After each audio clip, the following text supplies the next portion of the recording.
আমরা সবাই হয়তো ছোট্টবেলায় বর্ণ পরিচয়ে পড়েছি, ওতে ওল খেও না ধরবে গলা। ঠিক আছে, ওল তো খেলাম না, কিন্তু ওলের পাতা তো খাওয়া যেতে পারে, তাই না? হ্যালো সবাইকে, ওয়েলকাম টু সঞ্চিতা রান্নাঘর অ্যান্ড হেলদি ফুড। তো আজকে আপনাদের দেখাবো ওলের পাতা দিয়ে, রসুন দিয়ে, কালো জিরে দিয়ে একটা ভাজা। আমাদের বাড়িতে ভাতের সঙ্গে খাওয়ার জন্য প্রতিদিনই কিছু না কিছু ভাজা হয়, তো আজকে হয়েছিল ওলের পাতা ভাজা। তাহলে চলুন তৈরি করা যাক। তার জন্য লাগবে বেশ কয়েকটা ওলের পাতা। এবার পাতাগুলোকে খুব ভালো করে কিন্তু জল দিয়ে ধুয়ে পরিষ্কার করে নিতে হবে, আর কাটার দিকটা একটু ভালো করে দেবেন, কারণ সেখানে কিন্তু প্রচুর কষ থাকে। পাতাগুলো ধোয়া হয়ে গেলে এবার কিছুক্ষণের জন্য জল ঝরিয়ে খুব ভালো করে কিন্তু কুচিয়ে নিতে হবে। আর এই পাতায় কুচানো যত ছোট হয়, যত মিহি হয়, ততই কিন্তু রান্নাটা বেশি ভালো হয়। ঠিক একইভাবে সব কটি পাতা কিন্তু কুচিয়ে নেবেন। পাতাগুলো সম্পূর্ণ কোচানো হয়ে গেলে গরম জলের মধ্যে পাতাগুলো দিয়ে কিছুক্ষণের জন্য ভাপ দিয়ে নিতে হবে।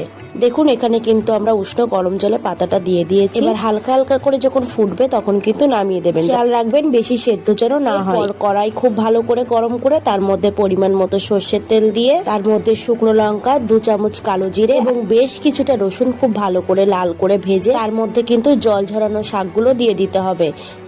এবার শাকটাকে খুব ভালো করে নাড়িয়ে চাড়িয়ে তার মধ্যে পরিমাণ মতো নুন, হলুদ আর পরিমাণ মতো চিনি দিয়ে এরপর খুব ভালো করে নাড়িয়ে চাড়িয়ে দিয়ে দেবেন আপনাদের পরিমাণ মতো কয়েকটি চেরা কাঁচা লঙ্কা।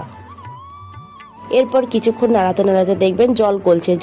এবার জল শুকানো অবধি কন্টিনিউ নাড়িয়ে চাড়িয়ে দেবেন। তারপর যখন একদম ঝুরু ঝুরু হয়ে আসবে তখন কিন্তু একে একে তুলে নেবেন। ব্যাস, তাহলেই কিন্তু ওলের পাতা ভাজা তৈরি হয়ে যাবে। তাহলে বন্ধুরা, আপনারাও বাড়িতে ট্রাই করবেন, দেখবেন গরম গরম ভাতের সঙ্গে কিন্তু এই ভাজাটা খেতে দারুণ লাগে। তাহলে আজকের রান্নাটি ভালো লাগলে কি করতে হবে জানেন তো? ইউটিউব থেকে দেখলে অবশ্যই সাবস্ক্রাইব করবেন, ফেসবুক থেকে দেখলে ফলো করে দেবেন। ধন্যবাদ।